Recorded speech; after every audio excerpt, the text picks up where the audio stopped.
केंद्रीय गृह मंत्री अमित शाह देर रात पहुंचे उड़ीसा के भुवनेश्वर। बीजेपी प्रदेश अध्यक्ष मनमोहन ठामल व अन्य नेताओं ने शाह का एयरपोर्ट पर किया भव्य स्वागत।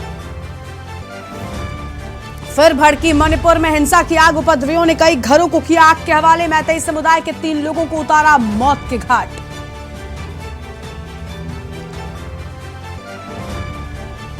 हरियाणा के नूंह में हुई हिंसा के आरोपियों की धरपकड़ जारी। गृह मंत्री अनिल विज के मुताबिक 102 लोगों के खिलाफ दर्ज की जा चुकी है एफआईआर। 202 लोगों को किया गया है गिरफ्तार।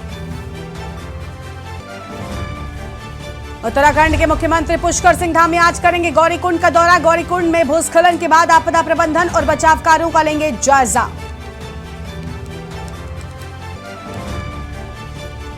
वाराणसी में ज्ञानवापी परिसर का आज दूसरे दिन सर्वे। एसआई टीम जुटाएगी साक्ष्य। कल जुमे के चलते 5 घंटे ही हो पाया था सर्वे।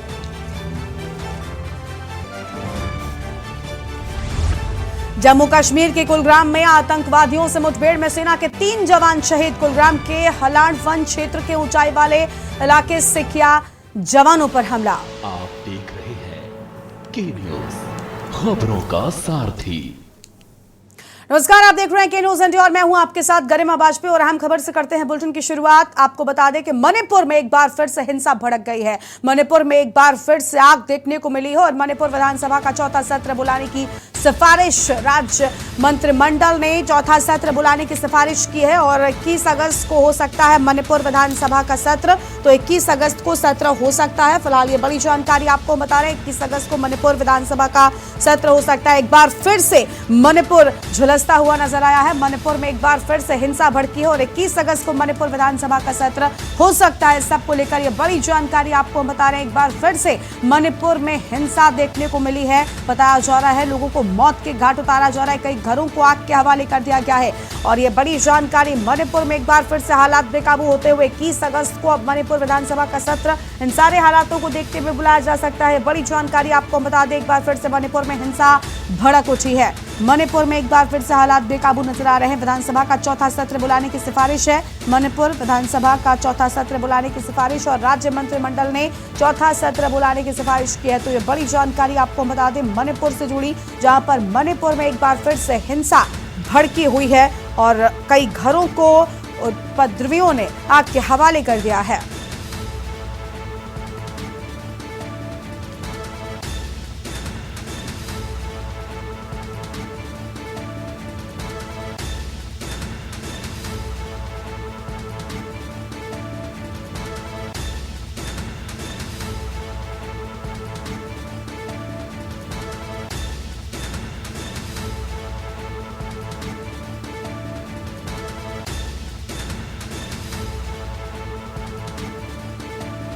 बड़ी जानकारी आपको हम बता दें, जहां पर हालात एक बार फिर से बेकाबू होते हुए नजर आ रहे हैं। राज्य मंत्रिमंडल ने चौथा सत्र बुलाने की सिफारिश की है क्योंकि जिस तरीके से एक बार फिर से मणिपुर में हिंसा देखने को मिली, कई घरों में उपद्रवियों ने आग लगा दी है और कई लोगों को मौत के घाट उतारा गया है और एक बार फिर से बिगड़े हैं हालात और कैसे बनेगी बात, इसी को लेकर विस्तार से बातचीत हो रही है। मणिपुर में एक बार फिर से हिंसा और आगजनी की तस्वीरें सामने आई हैं। मैतेई समुदाय के 3 लोगों की हत्या। उपद्रवियों ने कई घरों में आग लगा दी है। बफर जोन क्रॉस कर आए थे हमलावर। ये तस्वीरें आप देखिए। इन तस्वीरों को देखकर अंदाजा लगाया जा सकता है कि हालात किस कदर बेकार हो चुके हैं। मणिपुर में एक बार फिर से आग लगा दी गई है। कई घरों को आग के हवाले कर दिया गया। आप देखिए, इन तस्वीरों को देखकर ही अंदाजा लगाया जा सकता है कि हालात किस कदर बेकाबू होते हुए नजर आ रहे हैं। फिलहाल अब इन सबको देखते हुए यही सवाल कि आखिर कब ये बिगड़े हुए हालात ठीक हो पाएंगे। एक बार फिर से हिंसा और आगजनी की तस्वीरें सामने आई है। मैतेई समुदाय के 3 लोगों की हत्या कर दी गई। 3 लोगों को मौत के घाट उतार दिया गया है।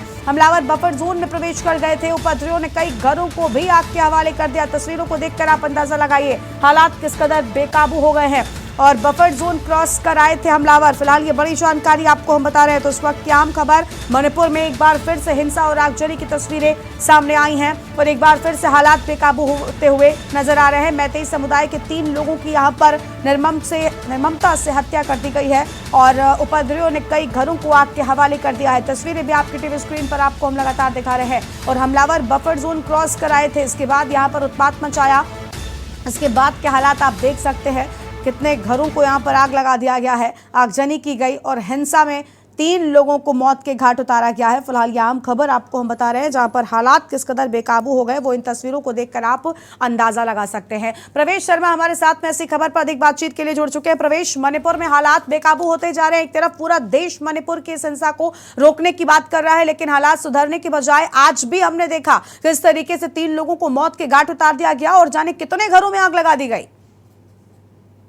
जी बिल्कुल, देखिए मैं आपको बता दूं कि कल शाम को ही जो है राज्य के मंत्रिमंडल ने ये तय किया था कि 21 अगस्त से चौथा विधानसभा की शुरुआत की जाए और कल देर रात फिर से जो है कुछ उपद्रवी जो है बफर जोन को क्रॉस करते हुए मणिपुर के मैतेई समुदाय के इलाके में घुसते हैं और वहां पर आगजनी करते हैं और उसी समुदाय के 3 लोगों को मौत के घाट उतार देते हैं, जिसमें से बताया जा रहा है कि एक बुजुर्ग भी शामिल है। और जब से ये हादसा हुआ है तब से मणिपुर में, मैं आपको बता दूं, फिर से हालात असामान्य होते नजर आ रहे हैं। इम्फाल के कई ऐसे इलाके थे जिनमें ढील दे दी गई थी कर्फ्यू में, लेकिन वो फिर से जो है टाइट कर दी गई है, इंटरनेट सेवा बंद कर दी गई है और लोगों में कहीं ना कहीं फिर से बढ़ता हुआ रोष नजर आ रहा है। और मणिपुर में जो हालात धीरे धीरे पकड़ बनते जा रही थी, सामान्य स्थिति में आ रहे थे, वो फिर से हाथ से छूटती हुई नजर आ रही है। और मणिपुर में पिछले 24 घंटे बात करें, कल से देर रात के बाद से फिर से हालात असामान्य हो गए हैं और फिर से वही स्थिति दिखाई दे रही है कि फिर से आगजनी और लोगों में जो है रोष की स्थिति उत्पन्न होती हुई दिखाई देने लगी है। जी बिल्कुल, लोगों में गुस्सा है और पूरा देश मणिपुर की इन तस्वीरों को देखकर चिंतित भी है कि आखिर मणिपुर पर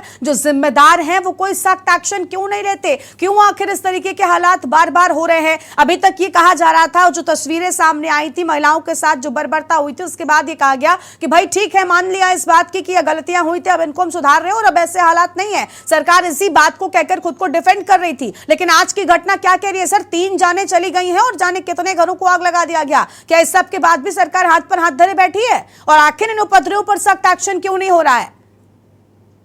जी बिल्कुल, देखिए कल की जो घटना है, सबसे ज्यादा हैरान करने वाली बात यह है कि वो बफर जो है को क्रॉस करते हुए आए हैं और हैरानी की बात है वहां पर सख्त पहरा है, वहां पर पुलिस का पहरा है, वहां पर सीआरपीएफ के जवान मौजूद है, उसके बावजूद भी वो उसको क्रॉस करते हैं और मैतेई समुदाय के लोगों के घरों में घुसकर आगजनी करते हैं, गोलाबारी करते हैं। मैं आपको बता दूं, खुलेआम उन उपद्रवियों ने कई राउंड गोली चलाई है, जिसमें 3 लोगों की जान गई है। और हैरान करने वाली बात है कि जिस रास्ते से वो होकर गुजरे हैं वो सुरक्षा की निगरानी में है, सुरक्षा भरपूर सुरक्षा होने के बावजूद भी ये लोग कैसे वहां पर गुजरे, ये अपने आप में एक बड़ा सवाल है। और बात सरकार की करें तो सरकार केवल और केवल अब सख्त कर्फ्यू लगाकर और इंटरनेट सेवा बंद कर फिलहाल स्थिति सामान्य करने की कोशिश में लगी हुई है। बिल्कुल, देखिए सरकार की ओर से यहाँ पर इंटरनेट बंद कर देने मात्र से क्या हालात सुधर रहे हैं? क्योंकि इसके पहले भी कई दिनों के लिए इंटरनेट बंद किया गया था और अब तो जो सुरक्षा बल यहाँ पर तैनात किए गए, बताया जा रहा था बड़ी बड़ी कंपनियां यहाँ पर तैनात कर दी गई, लेकिन सर क्या हो रहा है, उनके हथियार छीन लिए जाते हैं, यहाँ तक कि उनके साथ भी मारपीट होती है।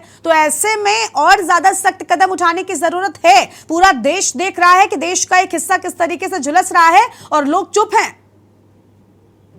जी बिल्कुल, ये आपने बहुत बड़ा सवाल उठाया और बिल्कुल सही बोला है कि ये हालात सामान्य इतनी आसानी से नहीं होने वाले हैं। इसके लिए मैं आपको बता दूं, कहीं ना कहीं सरकार को और भी ज्यादा सख्त कदम उठाने पड़ेंगे, फोर्स लगानी पड़ेगी, एडिशनल फोर्स लगानी पड़ेगी, तब जाकर वहां पर कुछ स्थिति सामान्य होगी। क्योंकि जो हालात बनते जा रहे हैं वो बद से बदतर होते जा रहे हैं। लगातार एक दूसरे को मैतेई समुदाय और कुकी समुदाय आपस में कभी वो उनके लोग को मार रहे हैं, कभी ये इनके लोग को मार रहे हैं और स्थिति को डामाडोल किए जा रहे हैं। ये वहां के लोगों के लिए डर का माहौल पैदा कर रही है। जी ठीक है। और प्रवेश, देखिए इस सारे मुद्दे को लेकर एक तरफ मणिपुर में तो आग लगी हुई है, दूसरी ओर जो विपक्षी हैं वो दिल्ली में संसद में भी इस मुद्दे को लगातार उठा रहे हैं और अब तो वो जवाब भी मांग रहे हैं कि आखिर क्यों आप इस मुद्दे पर बात नहीं करते। लेकिन सर, ना तो कोई बात करने को तैयार है और ना ही कोई काम हो रहा है। आपको लग रहा है कि आज एक बार जब फिर से हिंसा हुई है तो ऐसे में हिंसा की ये आग क्या संसद तक पहुंचेगी? इस मुद्दे पर कुछ बोलेगी सरकार?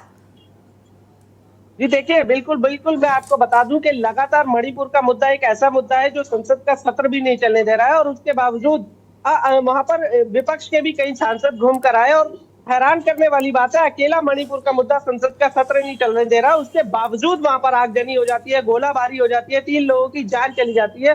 तो कहीं ना कहीं ये अपने आप में एक बड़ा सवाल है। और आज भी संसद सत्र में इस मुद्दे को लेकर आप हंगामा जरूर देखेंगे, लेकिन सरकार को इस मुद्दे पर अब आकर बोलना ही पड़ेगा। जी बिल्कुल, बहुत शुक्रिया आपका प्रवेश, अधिक जानकारी के लिए। तो उपद्रवियों ने कई घरों में आग लगा दी है। इन तस्वीरों को देखकर आप अंदाजा लगाइए कि आपके देश का एक हिस्सा किस तरीके से जल रहा है, लेकिन इस पर जो सरकारें हैं वो कुछ नहीं कर पा रही हैं, चाहे राज्य सरकार की ओर से हो या केंद्र सरकार की ओर से हो, क्योंकि ये तस्वीरें सिर्फ आज नहीं आई बल्कि पिछले कई महीनों से सामने आ रही हैं।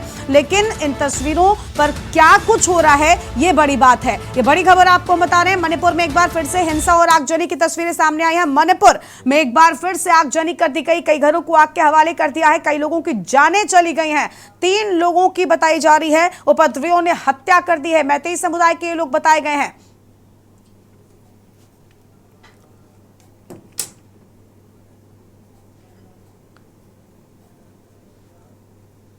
और अब बात करते हैं ज्ञानवापी के सच की। वाराणसी से खबर है, ज्ञानवापी परिसर का सर्वे शुरू हो चुका है। ज्ञानवापी परिसर में एएसआई की टीम, हिंदू और मुस्लिम पक्ष के वकील भी मौजूद हैं और एएसआई टीम के द्वारा परिसर को अब 3 हिस्सों में बांटा गया है। तीनों हिस्सों का बारीकी से किया जा रहा है सर्वे और ज्ञानवापी परिसर में वीडियोग्राफी, फोटोग्राफी भी हो रही है। परिसर के कोने कोने की वीडियोग्राफी की जा रही है, फोटोग्राफी भी होगी। तीनों हिस्सों का बारीकी से सर्वे किया जा रहा है। कल सर्वे कम वक्त के लिए हो पाया था क्योंकि कल जुम्मे की नमाज भी अदा करने के लिए नमाजी पहुंचे थे, लेकिन आज सर्वे पूरे समय पर होगा और तीनों हिस्सों का बारीकी से सर्वे लगातार किया जा रहा है। और यहाँ पर जो एएसआई की टीम है, हिंदू पक्ष के वकील हैं और दोनों ही पक्षों के वकील यहाँ पर मौजूद है। हालांकि इस पूरे सर्वे की वीडियोग्राफी और फोटोग्राफी भी की जा रही है। परिसर के कोने कोने की वीडियोग्राफी और फोटोग्राफी हुई है। इस पूरे परिसर को 3 हिस्सों में बांटा गया है और बारीकी से एक एक कोने का सर्वे भी किया जा रहा है। एएसआई की टीम अब सर्वे करने के लिए पहुंच चुकी है। वाराणसी से बड़ी जानकारी आपको हम बता दें और सर्वे से सच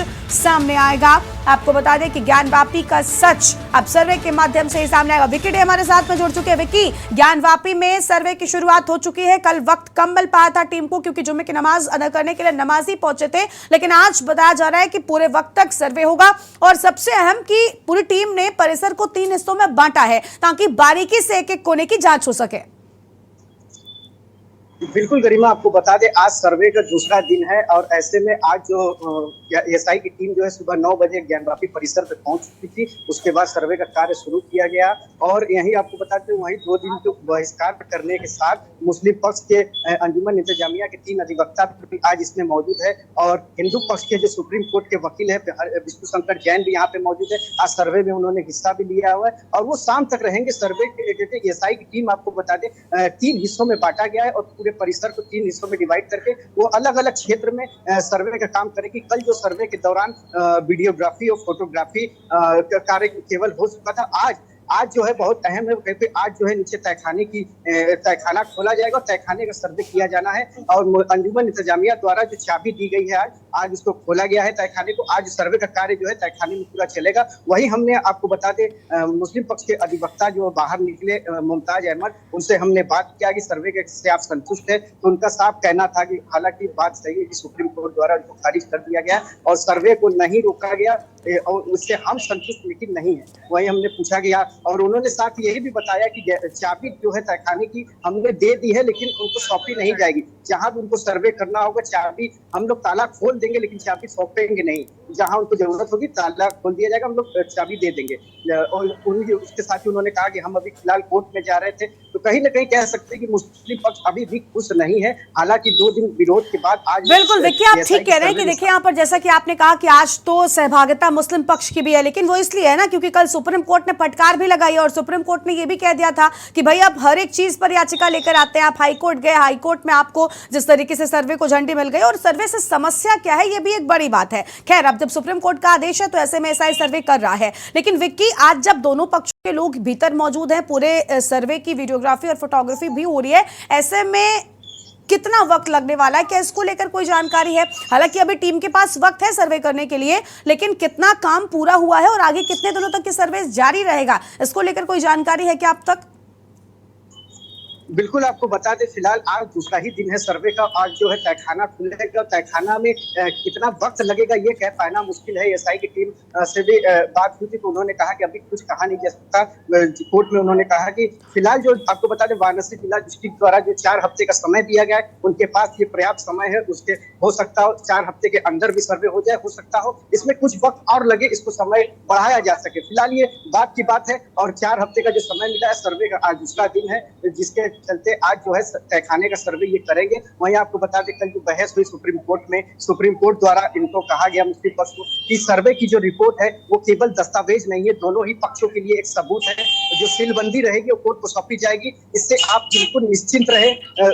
और जो यहाँ पे एसआई की रिपोर्ट सौंपी जाएगी, इसको कोई तरीके से कोई लीक इसमें नहीं होगी, क्योंकि मुस्लिम पक्ष का कहना था कि पिछली बार भी कमीशन की जो सर्वे हुई थी उसमें वीडियो लीक किया गया था, तो वही लिफाफे में सील होना चाहिए रिपोर्ट, इन्होंने कहा। और ढांचे को बिना नुकसान पहुंचाए और वजू खाने को छोड़ के पूरे ज्ञानवापी परिसर का सर्वे का कार्य शुरू हो चुका है। आज दूसरा दिन है, सुबह 9 बजे परिसर में। बिल्कुल विक्की, आप ठीक कह रहे हैं कि एक पूरे महीने का लगभग वक्त है एसआई की टीम के पास, और अब देखिए कोई बाधा भी नहीं आने वाली है, क्योंकि कल जब तक सुप्रीम कोर्ट में मामला चल रहा था, सुनवाई चल रही थी, तब तक ऐसा लग रहा था कि कहीं ऐसा ना हो सुप्रीम कोर्ट की ओर से भी रोक लगाई जाए या कुछ वक्त और लिया जा सकता है। लेकिन अब पूरी तरीके से सर्वे का रास्ता साफ है।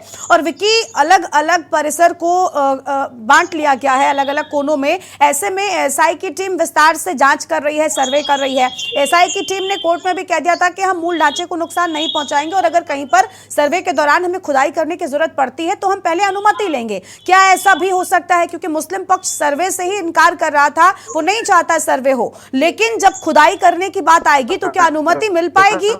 क्योंकि कई ऐसी जगह निकल कर आई है जहां पर खुदाई की जरूरत है।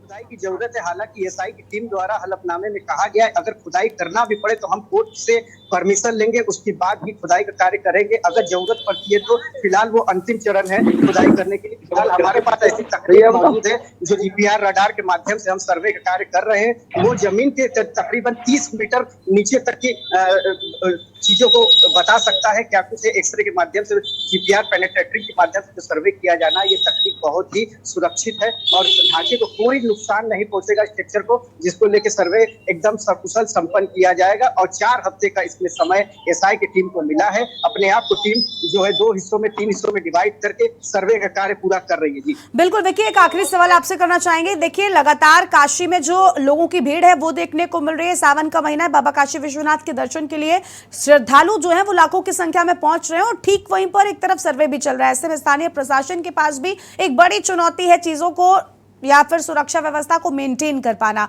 कितनी तैयारियां हैं? आप भी वहीं पर मौजूद नजर आ रहे हैं, सबको लेकर क्या जानकारी है आपके पास?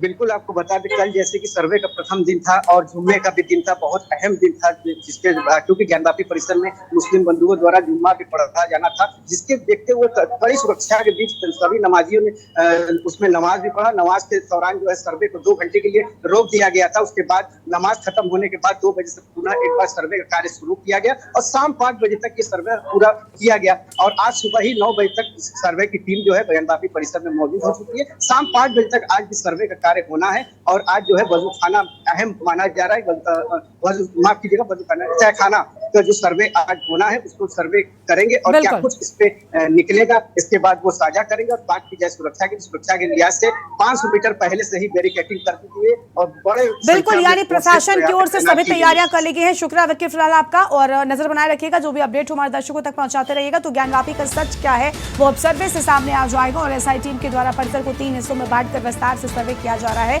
और बारीकी से हर एक कोने की जांच भी की जा रही है। तीनों हिस्सों का बारीकी से सर्वे की जो टीम है एसआई की वो जांच कर रही है। और अब इस सर्वे के बाद आपको बता दें रिपोर्ट सामने आएगी। लगभग 1 महीने का वक्त पूरी टीम को सौंपा गया है और इस 1 महीने में ज्ञानवापी का सच सर्वे के माध्यम से टीम को सामने लाना है। परिसर के कोने कोने में सर्वे की वीडियोग्राफी और फोटोग्राफी भी की जा रही है। तीनों हिस्सों का बारीकी से सर्वे एसआई की टीम के द्वारा जारी है।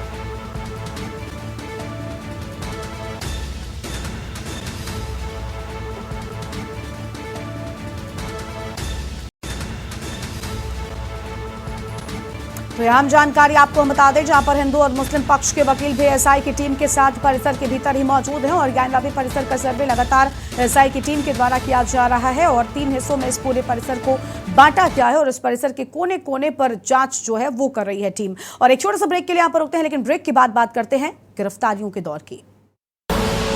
आप देख रहे हैं के न्यूज़, खबरों का सारथी। ब्रेक के बाद आप सभी का स्वागत है और अब बात करते हैं गिरफ्तारियों के दौर की। जी हां, हरियाणा हिंसा पर सरकार ने बड़ा कदम उठाया है और उपद्रवियों से की जाएगी नुकसान की भरपाई। हरियाणा गृह मंत्री अनिल विज का यह बड़ा बयान सामने आ चुका है। अब तक 202 लोगों की गिरफ्तारी हरियाणा हिंसा के मामले में हो चुकी है। हरियाणा के नूह में हिंसा पर यह बड़ा एक्शन। हिंसा के आरोपियों की धरपकड़ भी लगातार जारी है। उपद्रवियों को बख्शा नहीं जाएगा, अनिल विज ने बिल्कुल साफ कर दिया है। अब तक 102 के खिलाफ एफआईआर भी हो चुकी है और हरियाणा के नूह में हिंसा पर कार्रवाई हुई है और बताया जा रहा है कि जो उपद्रवियों ने नुकसान किया है उसकी भरपाई भी उन्हीं से की जाएगी। हिंसा के आरोपियों की धरपकड़ जारी है। बड़ी खबर आपको हम बता दें, उपद्रवियों को बख्शा नहीं जाएगा। साफ तौर पर अनिल विज ने कह दिया है कि हम हिंसा की भरपाई जो नुकसान हुआ है उसकी उपद्रवियों से ही करेंगे और अब तक 102 के खिलाफ एफआईआर भी दर्ज कर ली गई है। यह भी सामने आया है। हरियाणा हिंसा पर सरकार की ओर से सख्त कदम उठाए गए हैं। हरियाणा हिंसा के मामले में सरकार ने यह बड़ा एक्शन लिया है और कहा है कि उपद्रवियों से ही नुकसान की भरपाई की जाएगी। हरियाणा के नूह में जिस तरीके से हिंसा हुई और इसमें कई लोगों की जान चली गई, हरियाणा गृह मंत्री ने अब इस सब के बाद बड़ी बात कही है और कहा है कि जो उपद्रवी हैं इनसे ही हम नुकसान की भरपाई करेंगे। अब तक 202 को हम गिरफ्तार कर चुके हैं जबकि 102 पर एफआईआर भी दर्ज हो चुकी है।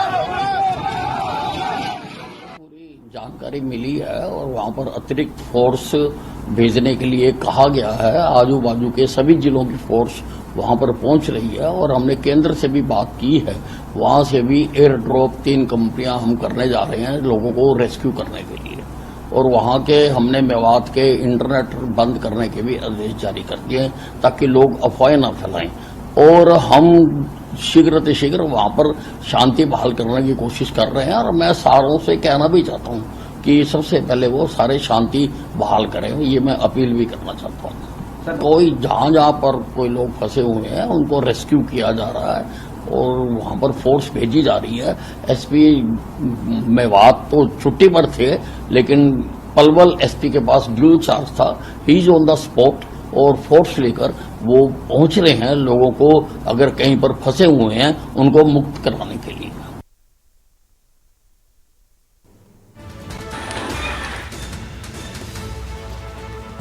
आम खबर आपको हम बता दें जहां पर अब तक 102 के खिलाफ एफआईआर की बात सामने आई है। अनिल विज ने बिल्कुल साफ कर दिया है। आपने सुना कि किस तरीके से यहां पर सामान्य हालात करने के लिए अहम कदम भी उठाए गए हैं और उपद्रवियों से नुकसान की भरपाई किए जाने की बात भी कह दी गई है। उपद्रवियों से ही नुकसान की भरपाई की जाएगी।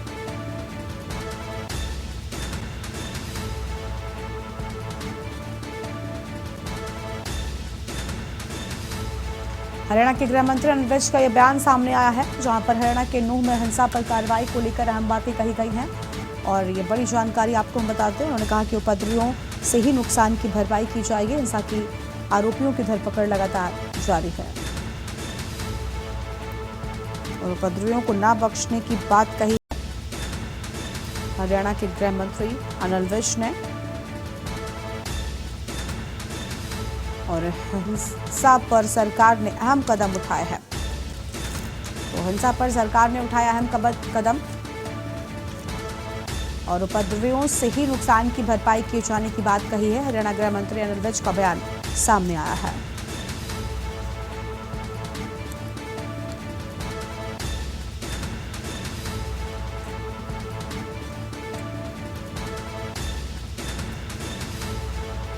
तो उपद्रवियों से ही भरपाई की जाएगी। फिलहाल ये बड़ी जानकारी आपको हम बता रहे हैं। हिंसा के आरोपियों की धरपकड़ लगातार जारी है। हरियाणा से आम खबर और उपद्रवियों को बख्शा नहीं जाएगा, अनिल विज ने यह भी बिल्कुल साफ कर दिया है।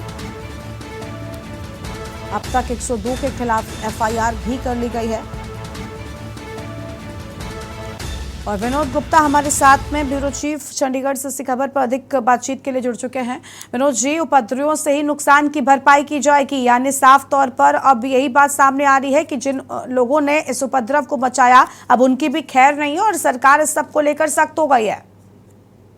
बिल्कुल, देखिए जिस हिसाब से सरकार गरिमा अगर बात करें तो सरकार सख्त भी नजर आ रही है और जो लोग हैं जो इस हिंसा में शामिल है उन पर कार्रवाई भी कर रही है। कार्रवाई अकेले लोगों पे नहीं, अधिकारियों पे भी की और एसपी के साथ साथ डीएसपी का जो है उस पर एक्शन लिया गया सरकार ने और उनको ट्रांसफर किया गया है। जो लोग हिंसा में शामिल थे उन पर सरकार ने जो है गाज भी गिराई है। जो अवैध निर्माण थे, खासकर रोहिंग्या की बात करें या और भी ऐसे निर्माण थे जो उधर अवैध तरह से हो रखे थे, उन पर सरकार ने कार्रवाई की है। और जो लोग पूरी तरह शामिल थे, उनके जो चाहे कह लीजिए उनके जो नुकसान जो सरकार का हुआ है, आम जनता का हुआ है, उससे भरपाई जो है आम उन लोगों से की जाएगी जो हिंसा में शामिल थे। जी बिल्कुल, साफ तौर पर यहाँ पर उन लोगों से भरपाई होगी जिन लोगों ने यहाँ पर हिंसा की है। लेकिन विनोद जी, सबसे खास यहाँ पर यह भी हो जाता है कि जिन लोगों ने हिंसा की, जो सड़क पर सामने आए, जो नजर आए, उन पर एक्शन की बात कर दी गई है। कहा यह भी जा रहा है कि इस सब की जो एक प्लानिंग हुई थी, क्या उन तक भी शिकंजा कस पाएगी सरकार? बिल्कुल गरिमा, सरकार जो है खुद ही कल 2 दिन पहले ही मुख्यमंत्री मनोहर लाल खट्टर ने कॉन्फ्रेंस की थी और उन्होंने कहा था कि डंप डाटा जो है उस क्षेत्र का लिया जा रहा है और काफी कुछ उनके हाथ में निकल के आया है कि आखिर ये जो मामला हुआ, जो हिंसा हुई है, एक सुनियोजित ढंग से हुई है और उसके लिए सरकार जो है, चाहे वो सोशल मीडिया की बात कर ले, चाहे वो जो भी वहाँ पे जो घटना घटी है, किन लोगों ने करा है, कैसे क्या है, उनके लिए डाटा इकट्ठा किया जा रहा है और कुछ अधिकारियों की टीम है, खुद उसके डीजीपी पीके अग्रवाल जिसको मॉनिटरिंग कर रहे हैं, तो एक टीम बनाई गई है और सारे डाटा को इकट्ठा करने के बाद जल्द ही एक बड़ी कार्रवाई जो है सरकार करने जा रही है। क्या करेगी, कैसे करेगी, इसका अभी जो है डिटेल सरकार ने नहीं बताई है, क्योंकि वो कहते हैं कि पहले ही अगर परतें खोल दी जाती है तो शायद लोग सतर्क हो जाएंगे। जी शुक्रिया आपका विनोद जी अधिक जानकारी के लिए। तो उपद्रवियों से ही नुकसान की भरपाई की जाएगी, हरियाणा सरकार ने बिल्कुल साफ कर दिया है। हिंसा के आरोपियों की धरपकड़ जारी है। फिलहाल ये आम खबर आपको हम बता दें, जहां पर उपद्रवियों को बख्शा नहीं जाएगा। हरियाणा के गृह मंत्री अनिल विज की ओर से ये अहम बातें कह दी गई हैं और अब तक 102 के खिलाफ एफआईआर होने की बात भी कही गई है।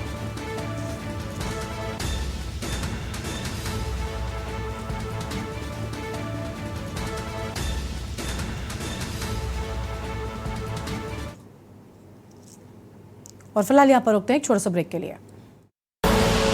आप देख रहे हैं के न्यूज, खबरों का सारथी।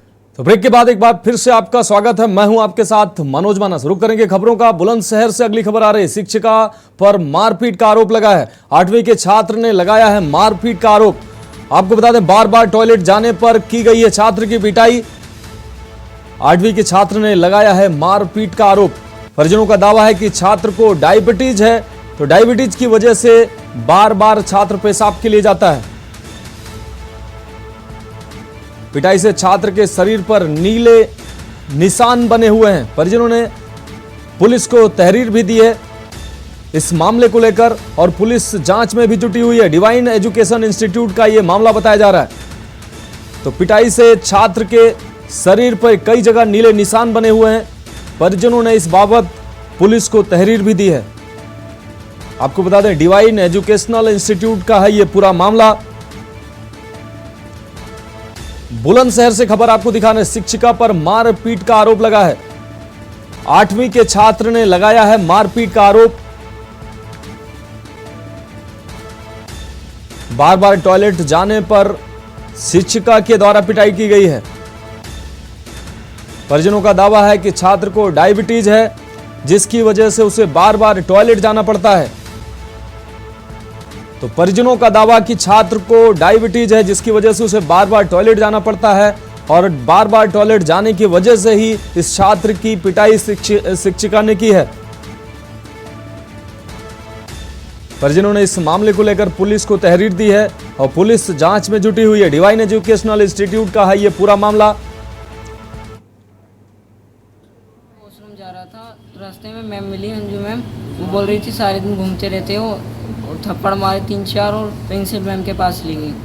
फिर उन्होंने प्रिंसिपल मैम ने मुझे खूब मारा, घूसे चाटे सब लातवाज सब मारी, डंडे से बहुत मारा। आधा घंटा बेहोश होगा, फिर होश आया तो मैम ने बैठा था, बैठे हुए को भी खड़ा कर दिया, बाहर खड़ा कर दिया। पूरे 2 घंटे खड़ा रहा मैं। सर, मेरा नाम देवेंद्र सिंह है और मेरा लड़का डिवाइन एजुकेशन स्कूल में कक्षा 8 का विद्यार्थी है। तो आज सुबह अपने साइकिल से स्कूल गया। जैसे ही लंच हुआ, लंच के बाद, लंच खाना खाने के बाद ये टॉयलेट करने के लिए जा रहा था मैम से पूछ के, जो इनकी क्लास टीचर हैं। जैसे ये टॉयलेट के लिए जा रहा था, गैलरी में इनको मंजू मैम मिली। उन्होंने कहा कि आप हर वक्त ही क्लास से बाहर घूमते रहते हो, तुमने स्कूल का माहौल ख़राब कर रखा है। और 2-4 बात उन्होंने कह के इसमें मारना 2-3 रैपेट मार दिया। उसके बाद उनका गुस्सा शांत नहीं हुआ और वह प्रिंसिपल मैडम के पास लेके गई, जिनका नाम पूनम शर्मा है। और उन्होंने इसको लात से, घूसे से, डंडे से अच्छी तरह मारा। ये सूचना मुझको मिली। मैं प्राइमरी विद्यालय बूढ़ा करीमपुर में शिक्षक के पद पर तैनात हूँ। मैं विद्यालय से आया तो बच्चा मुझे घर रोका हुआ मिला और उसने मुझे घटना सारी बताई। तो मैं इस बारे में लेकिन तहरीर हॉस्पिटल में देना चाहता हूँ कि भविष्य में जो भी हमारे साथ हुआ किसी और के साथ ना हो और उचित कार्रवाई की जाए। तो हम लगातार बात कर रहे हैं मेरा कसूर क्या, तो लगातार ऐसी घटनाएं आ रही हैं। अगली घटना बस्ती से आ रही है। सदर कोतवाली के कृषक माध्यमिक विद्यालय के शिक्षक पर 8वीं क्लास के छात्र को जमकर मारने का आरोप लगा है। छात्र को लात, जूता और बाल पकड़कर मुक्के से पीटने का आरोप लगा है। शिक्षक की पिटाई से छात्र बेहोश हो गया। इतना ही नहीं, बच्चे का नाम स्कूल से काट दिया गया। जब परिजनों को इसकी जानकारी हुई तो अपने बच्चे को घर लेकर आरोपी शिक्षक के खिलाफ डीएम और एसपी कार्यालय पर पहुंच गए और कार्रवाई की भी मांग की है। तो लगातार ऐसी तस्वीरें आ रही हैं। बस्ती से भी, बुलंदशहर जैसी तस्वीर ये बस्ती से भी आ रही है। 8वीं के छात्र की पिटाई की गई, लात, घूंसों और जूतों से पिटाई की गई है। इसमें जांच के लिए हमने टीम लगा दी है और शीघ्र इसमें जांच आख्या प्राप्त करके कार्यवाही कर दी जाएगी। बच्चे के बाद विवाद हुई थी, प्रिंसिपल ने आए, उस लड़के को नहीं मारे पीटे, मेरे लड़कों को बहुत मारे, बाल पकड़ के पटक दिए, उसके बाद लात से मारे हैं, नाम काट के निकाल दिए। विवाद हुआ तो एक लोग गया, कहे आया तो सर आए, उससे पूछे क्या हुआ, गाली दिया, गाली नहीं दिए थे तब प्रिंसिपल आए मारने लगे। किसको? हमको। कैसे कैसे मारे हैं? हाथ से मारे थे, जूता पहने थे, बाहर से पटक कर फिर पैर में जूता पहने थे मारे।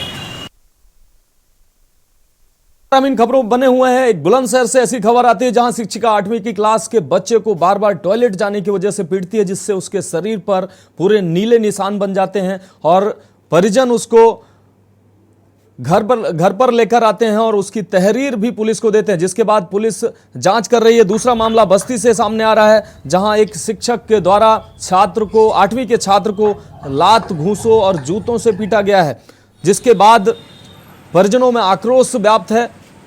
तो स्कूल से बच्चे का नाम भी काटा गया है। तो लगातार ये दोनों तस्वीरों से आपको रूबरू करा रहे हैं। बुलंदशहर और बस्ती से दोनों ही शिक्षकों के अमानवीय चेहरे से जुड़ी ये तस्वीरें हम अपने दर्शकों को दिखा रहे हैं। तो इन मासूम बच्चों को पढ़ाने, उनको शिक्षा देने के बजाय छोटी छोटी बातों पर शिक्षक ऐसे आग बबूला हो जाते हैं और बच्चों को ऐसे पीटते हैं। तो आप अब शिक्षक, जब शिक्षा का ये हाल है तो बच्चे कैसे, उनका भविष्य कैसे संवरेगा। और इसी खबर पर हमारे संवाददाता बुलंदशहर से अनिल मीणा हमारे साथ जुड़े हुए हैं, साथ ही शैलेंद्र कुमार बस्ती से हमारे साथ जुड़े हुए हैं। अनिल मीणा, हम आपके पास आना चाहेंगे। जिस तरीके से शिक्षिका की पिटाई से बच्चा आहत है, बार बार टॉयलेट जाने की वजह से बच्चे की पिटाई की गई है, छोटी छोटी बात को लेकर इस तरीके की अगर पिटाई की जाएगी तो बच्चों पर इसका कैसा असर होगा। बुलंदशहर में ये तस्वीर देखने को मिली, क्या अहम अपडेट है? जी देखिए, बिल्कुल मैं आपको बता दूं, जनपद बुलंदशहर में जिस तरह से शिक्षकों का अमानवीय चेहरा सामने आया, वो एक कहीं ना कहीं वास्तविक चिंता की बात है। जिस तरह से जो मात्र एक सोच करने की वजह से बच्चे को पीटा गया है, और तो बच्चे का जो, हालांकि जो बच्चे के जो पिता का कहना है, बच्चे के पिता का कहना है कि जो मेरे बच्चे को डायबिटीज की परेशानी है, इसकी वजह से वो बार बार टॉयलेट जाता है। लेकिन उसके बाद देखिए, अगर बच्चे टॉयलेट करने जा रहा है तो कोई ऐसी जुल्म नहीं है, कोई ऐसा बच्चे ने कोई गुनाह नहीं कर दिया, क्योंकि जिस तरह से उसके बच्चे को मारा गया है, जो अगर बात किया सिकंदराबाद कोतवाली क्षेत्र डिवाइन एजुकेशन इंस्टीट्यूट का मामला है, जहां प्राइवेट स्कूल में जिस तरह से बच्चे को पीटा गया, तो ये कहीं ना कहीं चिंता की बात है। और लगातार उसके जिस तरह पिटाई की है, तो शरीर पर जिस तरह से निशान, जो नीले निशान पड़ रहे हैं, वो कहीं ना कहीं देखने के बाद ही बात है कि जहाँ एक गुरु का जो दर्जा दिया जाता है, गुरु का दर्जा एक सम्मान के लिए दिया जाता है, लेकिन यहाँ जो गुरु के जो दर्जा देखने को मिला है, वो वास्तव में अमान्य चेहरा नजर आ रहा है। जिस तरह से उस बच्चे की पिटाई की है, बच्चे को कई घंटे में होश आया था, बच्चे की इस कदर पिटाई की है। पहली बार तो उसको शिक्षक ने मारा, शिक्षक के बाद में जो स्कूल की जो प्रधानाचार्य है मंजू, उन्होंने भी उसके साथ इस तरह की व्यवहार किया और लगातार उसके लिए दंड होते और जिस तरह से पिटाई की है, तो कहीं ना कहीं चिंता की बात है। जब बच्चे ने अपनी जो दुख भरी कहानी अपने घर पे जाकर बताई, तो बच्चों के जो पिता, जो घर वाले हैं, उन्होंने जब उसकी हालत को देखा, तो हालत को देखने के बाद में बच्चों को जो परिजन है, कहीं ना कहीं उनमें आक्रोश की भावना जरूर है। और उसको आक्रोश को देखते हुए जो बच्चे के पिता है, वो सिकंदराबाद कोतवाली में तहरीर लेकर गए हैं, और तहरीर लेने के बाद में स्कूल के जो प्रिंसिपल और अध्यापक, उनके शिक्षक, उनके खिलाफ उन्होंने तहरीर दी है। और पुलिस तहरीर के आधार पर हालांकि जांच करने की बात कर रही है। हालांकि पुलिस का जो कहना है, वो पुलिस का कहना यह है के हालांकि जो बच्चे की डॉक्टरी भी कराई गई है, डॉक्टरी कराने के बाद में पुलिस का जो दावा यही है कि उचित से उचित कार्रवाई की जाएगी। लेकिन सबसे सवाल यहाँ होगा कि आखिरकार पुलिस कार्रवाई किस तरह से की, जो नाबालिग बच्चे को, जिसको कच्चा 8 का बच्चा है और उसको इस तरह बेरहमी से जो पीटा गया, आखिरकार बच्चे के साथ में कोई अनहोनी घटना हो जाती तो आखिरकार उसका जिम्मेदार कौन होता। बताया जा रहा है जो वहां के जो और जो लोग बच्चे जो छात्रों ने बताया है कि जो जिस तरह से बच्चे की जो पिटाई की जा रही है, तो वो बार बार अपने जो गुरु थे और जो शिक्षिका थी उनसे बार बार यही कह रहा था, मैं मुझे मत मारो, अब नहीं जाऊंगा, बार बार उनसे विनती कर रहा था, उनके हाथ जोड़ रहा था, पैर जोड़ा, लेकिन वो जो और जो प्रिंसिपल है उनका जो कलेजा है वो बिल्कुल नहीं पसीजा और उन्होंने बच्चे को अनिल ये मासूम बच्चे मानसिक रूप से काफी इतने विकसित, इनका दिमाग इतना विकसित नहीं होता है, इनको शिक्षा की जरूरत होती है, इसीलिए माँ बाप इनको स्कूल भेजते हैं ताकि शिक्षक इनको सही ज्ञान दे सकें, चीज़ों को लेकर उनको सही रास्ता, सही बातों को बता सकें, कैसे उठना है, कैसे बैठना है, कैसे बातचीत करना है, कैसे पढ़ाई करनी है। इन सब चीज़ों से इतर शिक्षक छोटी छोटी बातों पर इतना भड़क जाते हैं, इतनी बेरहमी से मारपीट करते हैं, ऐसे बच्चों के मानसिक स्तर पर इसका कितना व्यापक असर पड़ेगा। निश्चित रूप से बच्चे ऐसी घटनाओं से उनका मानसिक स्तर बिगड़ेगा। बात है जिस तरह से जो बच्चे के साथ पिटाई की गई है और जो मासूम बच्चा है और जिस तरह से उसकी जो पिटाई की है और लगातार उसको करीब 2 घंटे लगातार पीटा गया है और पीटने के बाद में लगातार बच्चा अपने जो शिक्षक है, जो अध्यापक है, उनसे लगातार विनती हो रहा है, उनके पैर पकड़ रहा है, हाथ जोड़ रहा है, उसके बाद भी जो बेरहमी जो शिक्षिका है उनका कलेजा नहीं पसीजा, तो जो बच्चे हैं उनका जो दिमाग है वो पूरी तरह से संतुलन बिगड़ जाएगा और संतुलन बिगड़ने के बाद बच्चे जो पढ़ाई जहाँ बच्चे जो माँ बाप के लिए बड़ी उम्मीद होती है कि मेरा बच्चा अच्छे स्कूल में पढ़े, तो उसका जो पढ़ाई के प्रति उसका दिमाग पूरी तरह से हट जाएगा और हटने के बाद में लगातार बच्चा कहीं ना कहीं इस तरह के माहौल में पड़ जाएगा जिससे कि वो पढ़ाई को लेकर पूरी तरह से आहत हो जाए और पढ़ाई के नाम पर वो कहीं ना कहीं क्रोधित होने लगे। क्योंकि जो पढ़ाई के लिए जो माँ बाप भेजते हैं वो इसलिए भेजते हैं कि जब स्कूल में जाएगा तो स्कूल के जो गुरु हैं वो उसके लिए इस तरह ज्ञान देंगे कि अपने बड़ों से, अपने जो बड़े हैं उनकी इज्जत करें और बड़े के पैर छुएं, उनसे आशीर्वाद लें और लगातार जो शिक्षा है उसको पढ़ें और जो अपने माँ बाप का नाम रोशन करें। लेकिन यहाँ जो बात की जाए जिस तरह से शिक्षकों ने उसके साथ जो बेरहमी से पिटाई की है वो कहीं ना कहीं चिंता की बात है। हालांकि जो कोतवाली जो के जो इंस्पेक्टर है उनका कहना गया है कि जांच की जा रही है, जांच करने के बाद उचित कार्रवाई की है। देखिए जो वाकई वास्तविक जो बच्चे के साथ जिस तरह से शिक्षकों ने बेरहमी से पिटाई की है उन शिक्षकों के खिलाफ अनिल आप हमारे साथ बने रहिए। हमारे संवाददाता शैलेंद्र कुमार बस्ती से हमारे साथ जुड़े हुए हैं। शैलेंद्र, अगर बात की जाए बुलंदशहर जैसा मामला बस्ती में भी देखने को मिला है। बस्ती में 8वीं के छात्र को बेरहमी से पीटा गया है, बाल उखाड़े गए हैं और जूतों से भी उसकी पिटाई की गई है। बताया जा रहा है कि छात्र बेहोश भी हो गया था। ऐसे अमानवीय कृत्यों के लिए इन शिक्षकों को कहां तक दोषी माना जाए और इन पर, ऐसे शिक्षकों पर कार्रवाई क्यों नहीं होनी चाहिए?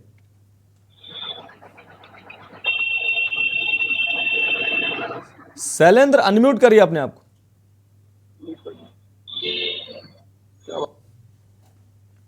जी, आपको बता दें कि बस्ती जिले के डारीडीहा के कृषक माध्यमिक विद्यालय का मामला है, जहां बच्चे दो छोटे छोटे बच्चे आपस में नाम को लेके विवाद कर रहे थे। रोजाना जैसे बच्चों में दूसरे को चिढ़ाने का मामला आता है कि नाम को लेके वो बराबर जो है एक दूसरे पे छींटाकशी करते रहते हैं। उसी मामले को लेके 2-4 बच्चों में आपस में छींटाकशी हो रहा था और उसी में से एक बच्चा जाके प्रिंसिपल से शिकायत करता है और प्रिंसिपल नाराज होकर सीधा आते हैं और उस बच्चे को इतना मारते हैं कि लात और जूते से, जैसा परिवार का कहना है कि लात जूतों से इतना उसकी पिटाई करते हैं कि वह आधे घंटे तक बेहोश पड़ा रहता है। जब अन्य बच्चों के द्वारा परिवार को सूचना दी जाती है और परिवार जब वो विद्यालय पे जाता है तब भी वह बच्चा बेहोशी की हालत में ही उनको मिलता है और परिजन उसको घर लेके आते हैं और जो उसके पिता है उसको तत्काल ही टीसी भी काट के उसको दे दिया जाता है। बच्चे का नाम भी काट के उसको निकाल दिया जाता है। यह कहीं न कहीं अपने सोचने वाली बात है कि जो गुरु का एक दर्जा होता है वह प्रारंभिक शिक्षा को लेके बहुत महत्वपूर्ण होता है, जिसको जो भी शिक्षा वो देते हैं बच्चे, छोटे छोटे बच्चे वही सीखते हैं। शैलेंद्र, अगर बात की जाए स्कूल की, तो स्कूल शिक्षा और संस्कार के मंदिर कहे जाते हैं और शिक्षक को भगवान का दर्जा दिया जाता है। और ऐसे में जब ऐसी घटनाएं घटती हैं तो शिक्षकों और छात्रों के बीच का जो गुरु और शिष्य की परंपरा है वो तो कहीं नजर ही नहीं आएगी, लेकिन बच्चों के मन में जो आघात पहुंचता है वो बहुत ज्यादा खतरनाक होता है।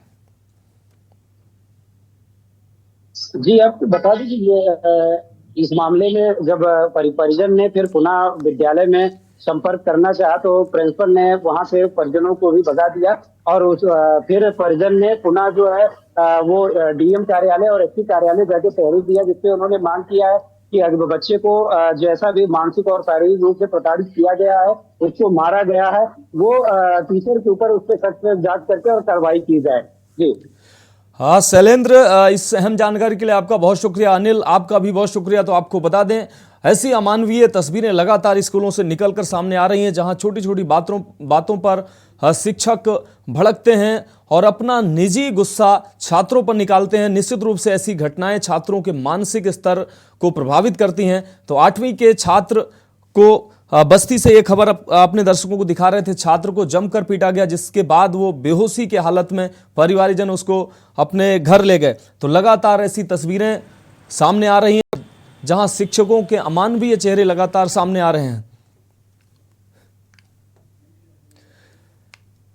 तो बुलंदशहर और बस्ती से हमने दोनों ऐसी ही तस्वीरें दिखाई, जहां गुरु शिष्य की परंपरा जो हुआ करती थी उससे इतर ऐसी तस्वीरें देखने को मिली हैं, जहां गुरु को शिक्षा देने के लिए भगवान का दर्जा दिया जाता है। ऐसे में जरा छोटी छोटी बातों को लेकर, हालांकि माँ बाप इसी उद्देश्य के साथ बच्चों को स्कूल में भेजते हैं कि बच्चे वहां जाकर शिक्षा ग्रहण करेंगे, संस्कार ग्रहण करेंगे और गुरुओं से उनको अच्छी शिक्षा मिलेगी। लेकिन ऐसी घटनाएं निश्चित रूप से सोचने पर मजबूर कर देती हैं कि क्या ऐसे गुरुओं से बच्चों को क्या शिक्षा मिलेगी।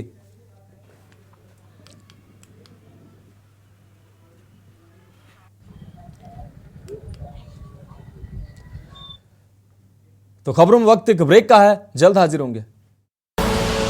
आप देख रहे हैं के न्यूज, खबरों का सारथी। तो ब्रेक के बाद आपका स्वागत है। हम बात कर रहे हैं फेर बदल का दौर जारी। दरअसल यूपी बीजेपी की लिस्ट तैयार है, बदले जाएंगे कई जिलाध्यक्ष। लखनऊ से लेकर दिल्ली तक इसको लेकर मंथन जारी है। दिल्ली तक मंथन जारी, मुहर लगने का बस इंतजार है। तो लखनऊ से लेकर दिल्ली तक मंथन जारी है, मुहर लगने का इंतजार। कई जिलाध्यक्षों के बदलने की खबर सामने आ रही है। यूपी बीजेपी की लिस्ट तैयार है। लखनऊ से अहम खबर, बदले जाएंगे कई जिलों के जिलाध्यक्ष। तो भाजपा के जिलाध्यक्षों में फेरबदल होगा। लखनऊ से लेकर दिल्ली तक मंथन जारी है। तो मुहर लगने का इंतजार।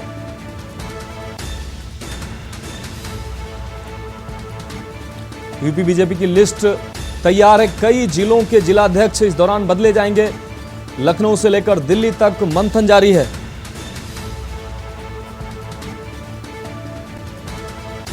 तो लोकसभा चुनाव 2024 को देखते हुए बीजेपी पूरी तरह से कमर कस चुकी है। जिले और निकाय स्तर पर फेरबदल का दौर जारी है।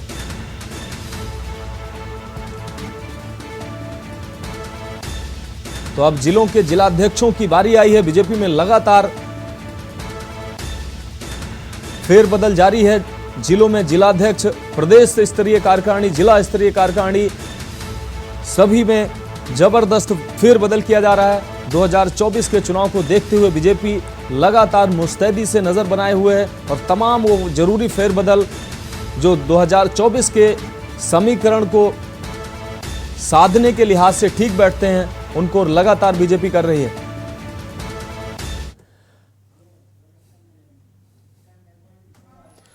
अब बात करेंगे अगली खबर की। ललितपुर से अगली खबर है। विकास योजनाओं से वंचित दर्जनों परिवार विरधा ब्लॉक अंतर्गत ग्राम वरखेरा में वंचित परिवार न तो आवास मिले हैं और न ही राशन कार्ड इन लोगों के बने हैं।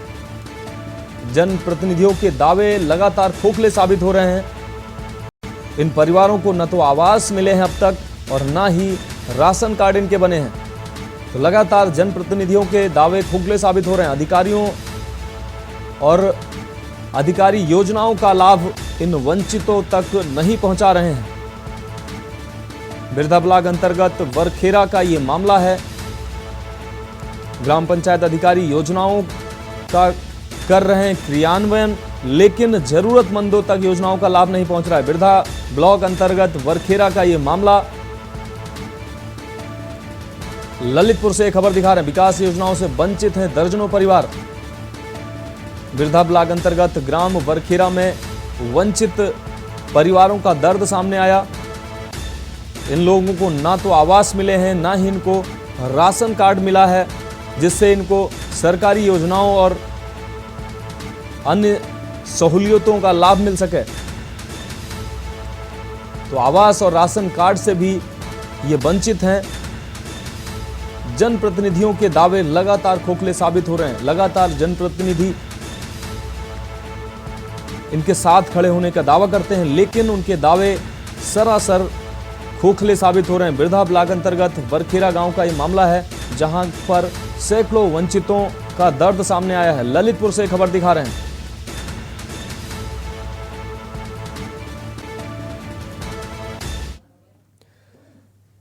अब बात करेंगे अगली खबर की। ललितपुर से अगली खबर आ रही है, अपने दर्शकों को ललितपुर से अगली खबर दिखा रहे हैं। बारिश से बांधों का बढ़ा है जलस्तर। जनपद के सभी बांध खतरे के निशान के ऊपर। राजघाट बांध एवं माता टीला बांध खोले गए हैं। राजघाट बांध के खोले गए 14 गेट। तो लगातार ये बांध खतरे के निशान के ऊपर चल रहे हैं। राजघाट बांध के 14 गेट खोले गए हैं। 1.25 लाख क्यूसेक पानी इस बांध से छोड़ा गया है। ललितपुर से एक खबर दिखा रहे हैं, माता टीला बांध के खोले गए हैं 18 गेट और इस बांध से 1 लाख क्यूसेक पानी छोड़ा जा रहा है। तो लगातार ये दोनों बांध खतरे के निशान से ऊपर चल रहे हैं। बारिश से बांधों का लगातार जलस्तर बढ़ा है। जनपद के सभी बांध खतरे के निशान के ऊपर चल रहे हैं, जिसको देखते हुए राजघाट बांध एवं माता टीला बांधों के गेट खोले गए हैं। राजघाट बांध के 14 गेट खोले गए हैं, जिससे 1.25 लाख क्यूसेक पानी निकाला गया है।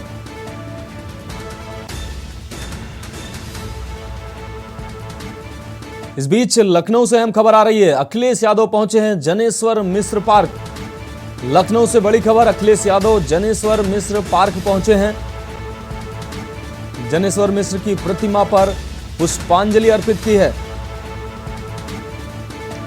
आज जनेश्वर मिश्र जी की जयंती है, तो अखिलेश यादव जनेश्वर मिश्र पार्क पहुंचे। भाजपा समाज में भेदभाव पैदा करती है, ये तंज कसा है अखिलेश यादव ने भाजपा पर कि भाजपा समाज में भेदभाव पैदा करती है। समाज से भेदभाव खत्म होना चाहिए। अखिलेश यादव का ये बयान इस दौरान सामने आया है। हमारी संस्कृति गंगा यमुनी तहजीब की रही है। बीजेपी जनता को सिर्फ गुमराह करती नजर आ रही है। तो अखिलेश यादव का यह बयान सामने आया है। अखिलेश यादव जनेश्वर मिश्र पार्क पहुंचे, जहां उन्होंने जनेश्वर मिश्र की प्रतिमा पर पुष्पांजलि अर्पित की है।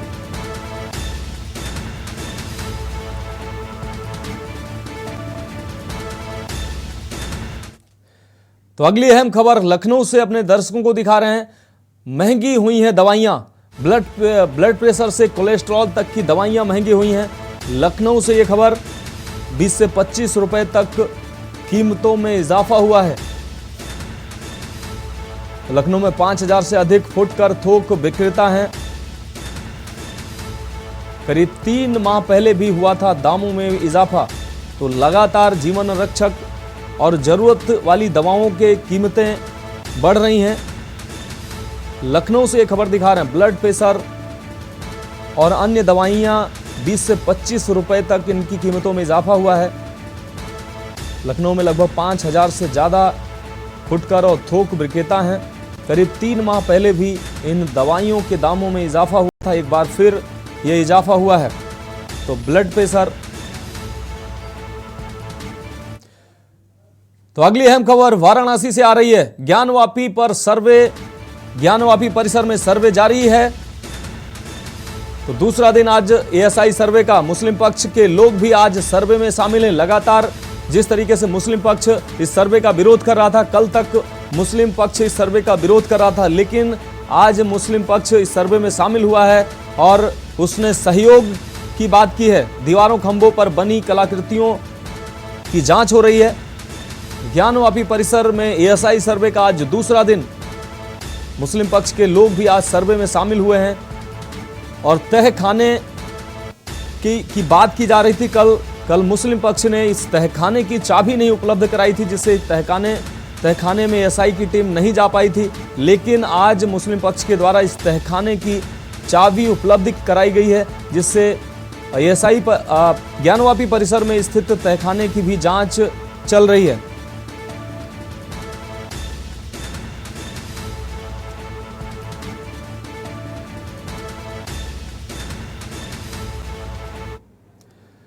तो इस बीच लखनऊ से अगली अहम खबर आ रही है। मेडिकल की सीटों में इजाफा हुआ है। मेडिकल की पीजी की 330 सीटों का इजाफा हुआ है।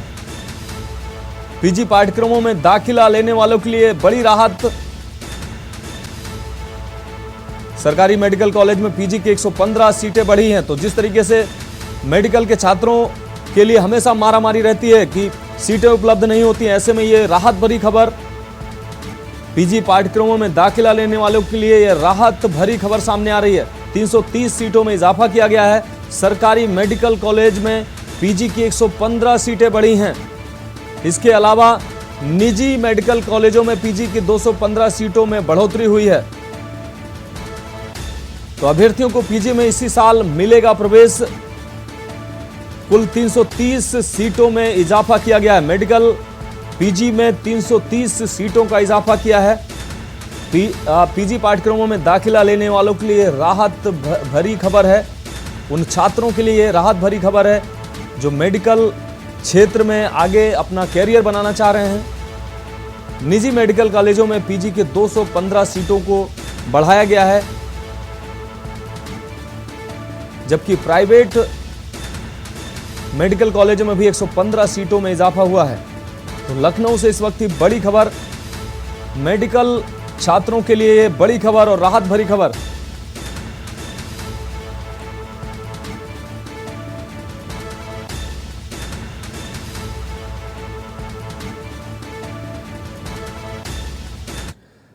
इस बीच अहम खबर से आपको रूबरू करा रहे हैं। राहुल गांधी को जिस तरीके से कल सुप्रीम राहत मिली थी, इसको देखते हुए कांग्रेस पार्टी के कार्यकर्ताओं में खुशी का माहौल देखने को मिल रहा है।